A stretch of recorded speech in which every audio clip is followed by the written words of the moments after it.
इसी के साथ साथ कई सारे और वस्तु जो भारत से निर्यात होते हैं, जिसमें अमेरिका रेसिप्रोकल टैरिफ शून्य करेगा। उदाहरण के लिए एयरक्राफ्ट के पार्ट्स, मशीनरी के parts, generic drugs, pharmaceutical products, कुछ एलिमेंट्री ऑटो पार्ट्स,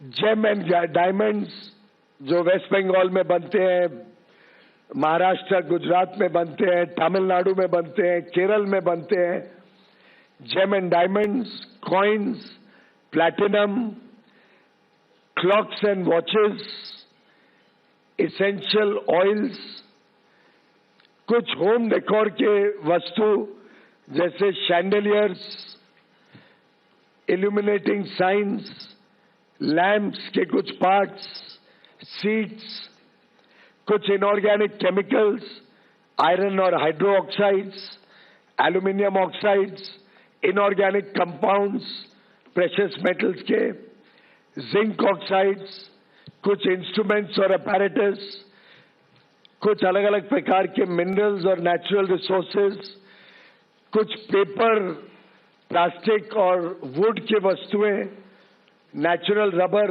देखिए कितनी सारी वस्तुओं पे भारत को शून्य रेसिप्रोकल टैरिफ मिलने जा रहे हैं।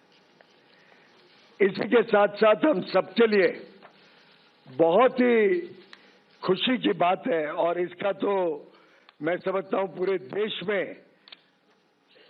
चर्चा हो रही है कि कैसे कई सारे किसानों के किए गए वस्तु,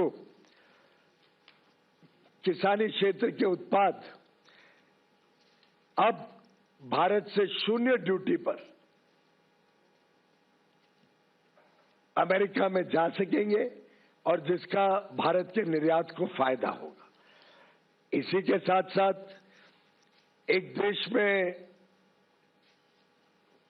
कुछ लोग जो भारत के किसानों के विरोधी है, भारत के किसानों की चिंता नहीं करते हैं, भारत को गुमराह करने की कोशिश करते हैं, ऐसे कुछ लोगों को आज ये देख के हैरानी हो रही है कि कैसे भारत और यूएस के इस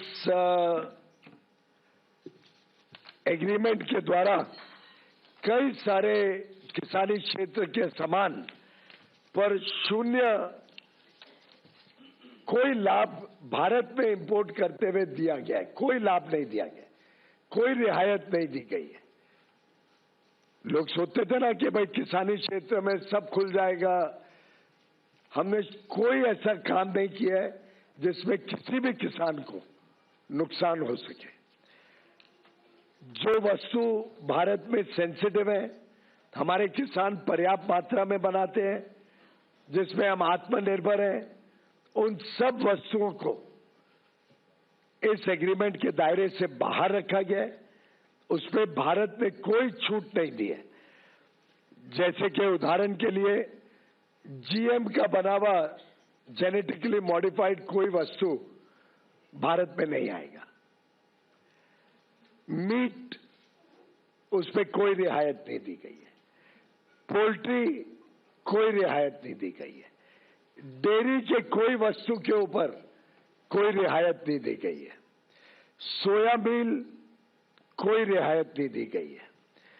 मेज, कोई रियायत नहीं दी गई है।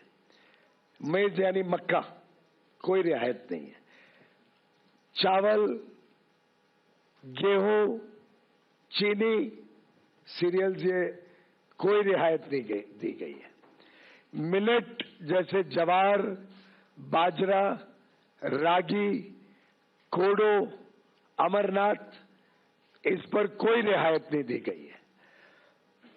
फल जो भारत में पर्याप्त मात्रा में बनते हैं, जैसे केला, बनाना, स्ट्रॉबेरी, चेरीज, सिट्रस फ्रूट, उसमें कोई रियायत नहीं दी गई है।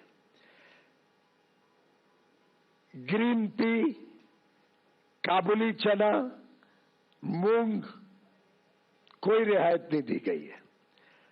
ऑयल सीड्स, कोई रियायत नहीं दी गई है। कुछ एनिमल फीड के प्रोडक्ट्स हैं, ग्राउंडनट्स, हनी, मॉल्ट और मॉल्ट से बना हुआ सामान, non alcoholic beverages, flower and meals, starch, essential oils, ethanol जो बड़े पैमाने में भारत में बन रहा है, और टोबैको जो हमारा एक प्रकार से निर्यात होता है बड़े रूप में। इन सभी वस्तुओं पे किसी प्रकार की रियायत इस एग्रीमेंट के द्वारा नहीं दी गई है, और इसीलिए मैं डंके की चोट पर कह सकता हूं कि किसी प्रकार से ये करार भारत और यूनाइटेड स्टेट्स ऑफ अमेरिका के बीच भारत के किसानों के हितों को, भारत के एमएसएमईज को, भारत के हैंडीक्राफ्ट और हैंडलूम को किसी प्रकार का कोई नुकसान नहीं पहुंचाता है, बल्कि हमारे हुनर वाले युवा युवती, हमारे कर्मठ कर्मचारी, हमारे कारीगर, हमारे विश्वकर्मा, हमारी बहनें, विशेषकर जो वस्त्र क्षेत्र के साथ जुड़े हैं, टेक्सटाइल्स, लेदर के और फुटवेयर के साथ जुड़े हुए हैं, टॉयज के साथ जुड़े हुए हैं, स्पोर्ट्स गुड्स के साथ जुड़े हुए हैं, ढेर सारे ऐसे क्षेत्र हैं जहां भारत को अब अमेरिकन मार्केट में लाभ मिलेगा। भारत को कम ड्यूटी पर, बाकियों से कम ड्यूटी पर, मात्र 18% पर रेसिप्रोकल ड्यूटी, उनको वहां पे मार्केट एक्सेस मिलेगा। होम डेकोर हो, वुड और फर्नीचर हो, पिलोज, कुशन जो अपहोल्स्ट्री के साथ सामान बनता है, quilts, comforters, non electrical lamps, इसी प्रकार से जो मशीनरी और पार्ट्स, अलग अलग प्रकार के मशीनरी के पार्ट्स होते हैं, खिलौनों का मैंने जिक्र किया, टॉयज, ज्वेलरी जो बनती है, jewellery, leather and footwear, textile और अपैरल का बहुत बड़ा हमारा निर्यात में फायदा होगा। खासतौर पे सिल्क, जिसको silk is at zero duty, silk के प्रोडक्ट्स जीरो ड्यूटी पे ले आए हैं। तो एक प्रकार से अलग अलग क्षेत्रों को निर्यात के लिए लाभ देना और हमारे किसानी क्षेत्र को आयात से संभालना, सुरक्षित रखना, ये दोनों का twin objective United states of America और भारत के इस द्विपक्षीय करार में